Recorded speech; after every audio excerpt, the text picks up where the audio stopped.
আমরা দেখছি কি হাজার হাজার মানুষ ওখানে বেরিয়ে মাইনরিটিজ এরিয়াতে যাচ্ছে, অনেক জায়গায় ওরা ভাঙাচুর করছে। আমরা দেখলাম কি কিরকম 2-3 দিন আগে আমাদের একটা কেন্দ্রকে জবরদস্তি বন্ধ করা দেওয়া হলো।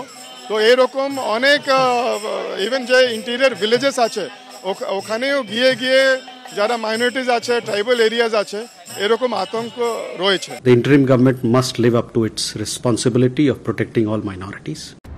বাংলাদেশে আক্রান্ত হিন্দুরা, বাড়ি ঘর দোকানপাটে হামলা হয়েছে। এই অবস্থায় ফের বাংলাদেশকে কড়া বার্তা দিল বিদেশ মন্ত্রক। লোকসভায় লিখিত জবাবে বিদেশমন্ত্রী এস জয়শঙ্কর বলেছেন, অগস্ট মাসেও বাংলাদেশ জুড়ে হিন্দু সহ সংখ্যালঘুদের বাড়ি, অফিস, ধর্মীয় স্থানে হামলা হয়েছে। সংখ্যালঘুদের ওপর হামলার বিষয়টি ভারত সরকার গুরুত্ব দিয়ে দেখছে। পরিস্থিতি যে উদ্বেগজনক তা জানানো হয়েছে বাংলাদেশ সরকারকে। ঢাকা সাতক্ষীরায় দুর্গাপুজোর সময় মন্দির এবং পুজো মণ্ডপে হামলা হয়েছে। বাংলাদেশে সংখ্যালঘুদের পরিস্থিতির দিকে নজর রাখছে ঢাকার ভারতীয় হাই কমিশন। প্রাথমিকভাবে সংখ্যালঘু সহ সব নাগরিকদের জীবন এবং ব্যক্তি স্বাধীনতা রক্ষার দায়িত্ব বাংলাদেশ সরকারের। India has consistently and strongly raised with the Bangladesh government the threats and targeted attacks on Hindus and other minorities. Our position on the matter is very clear. The interim government must live up to its responsibility of protecting all minorities. We are concerned at the surge of extremist rhetoric, increasing incidents of violence and provocation. We once again call upon Bangladesh to take all steps for the protection of minorities.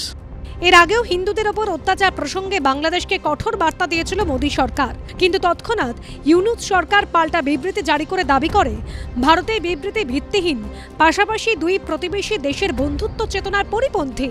এই পরিস্থিতিতে বাংলাদেশে যখন হিন্দুরা বিপন্ন, তখন বিবৃতির পাশাপাশি আর কি পদক্ষেপ করতে পারে কেন্দ্রীয় সরকার?